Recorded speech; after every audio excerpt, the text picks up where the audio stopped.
അസ്സലാമലൈക്കും. സൈനു കിച്ചണിലേക്ക് എല്ലാവർക്കും സ്വാഗതം. ഇന്ന് വളരെ എളുപ്പത്തിൽ ഉണ്ടാക്കിയെടുക്കാൻ പറ്റിയ നല്ലൊരു പുഡിങ്ങിൻ്റെ റെസിപ്പിയാണ്. ഈ റെസിപ്പി ഒന്ന് കണ്ടു നോക്കാം. പുഡിങ് ഉണ്ടാക്കുവാൻ വേണ്ടി ഞാൻ എടുത്തിട്ടുള്ളത് പനനൊങ്കാണ്. ഈ നൊങ്ക് ക്ലീൻ ചെയ്തെടുത്ത് ചെറിയ പീസുകളാക്കി മിക്സിയുടെ ജാറിലേക്ക് ഇട്ട് കൊടുക്കാം. അതിന് ശേഷം 1 കപ്പ് പാലും കൂടി ഒഴിച്ച് ഫൈനായി അരച്ചെടുക്കാം. അരച്ചെടുത്തത് ഇനി ഇവിടെ മാറ്റി വെക്കാം. അതിന് ശേഷം ഒരു പാത്രത്തിലേക്ക് 1.5 കപ്പ് പാൽ ഒഴിച്ച് കൊടുക്കുന്നുണ്ട്. ഈ പാലിൻ്റെ കൂടെ തന്നെ 1/2 കപ്പ് പഞ്ചസാരയും ഇട്ട് കൊടുക്കാം. ഇനി ഈ വീഡിയോ കാണുന്ന സമയത്ത് ആരും തന്നെ ലൈക്ക് ചെയ്യാൻ മറക്കരുത്. പിന്നെ സബ്സ്ക്രൈബ് ചെയ്യാതെ കാണുന്നവരാണെങ്കിൽ സബ്സ്ക്രൈബ് ചെയ്യുക, കമൻറ്റ് ചെയ്യുക, ഷെയർ ചെയ്യുക. ഇനി ഒരു സോസ് പാനിലേക്ക് 1 കപ്പ് വെള്ളം ഒഴിച്ച് കൊടുക്കുന്നുണ്ട്. അതിൻ്റെ കൂടെ തന്നെ 10 ഗ്രാം ചൈന ഗ്രാസും കൂടി ഇട്ട് 5 മിനിറ്റ് മാറ്റി വെക്കാം.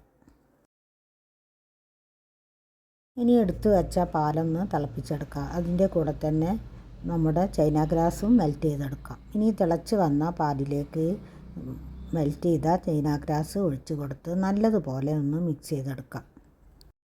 ഇനി എല്ലാം കൂടി നല്ലതുപോലെ ഒന്ന് ഇളക്കിയെടുക്കാം.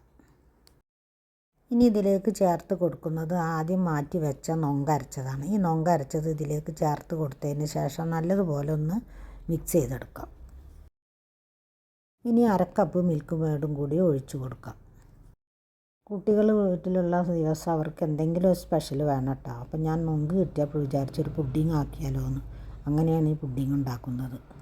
മധുരം കുറച്ച് കുറവുണ്ടായിരുന്നു കേട്ടോ. അപ്പം ഞാൻ 2 ടേബിൾ സ്പൂൺ പഞ്ചസാരയും 2 ടേബിൾ സ്പൂൺ മിൽക്ക് മേഡും കൂടി ഒഴിച്ച് കൊടുത്തിട്ടുണ്ടായിരുന്നു. ഇനി പുഡിങ് നമുക്ക് ട്രേയിലേക്ക് ഒഴിച്ച് കൊടുത്തതിന് ശേഷം അതിൻ്റെ മുകളിലായി ഒരു നൊങ്ക് ചെറുതായി മുറിച്ചതും കൂടി ഇട്ട് കൊടുക്കാം. അങ്ങനെ ആകുമ്പോൾ നമുക്ക് കടിക്കാൻ നല്ല ടേസ്റ്റ് ആവുമല്ലോ. ഇനി ചൂട് പോയതിന് ശേഷം ഫ്രിഡ്ജിലേക്ക് മാറ്റി കൊടുക്കാം. ഇപ്പോൾ ഇതാ നമ്മുടെ അടിപൊളി നൊങ്ക് പുഡിങ് ഇവിടെ റെഡി ആയിട്ടുണ്ട്. ഞാൻ ഭംഗിക്ക് വേണ്ടിയിട്ട് 4 ചെറിയും കൂടി വെച്ച് കൊടുത്തിട്ടുണ്ടായിരുന്നു കേട്ടോ.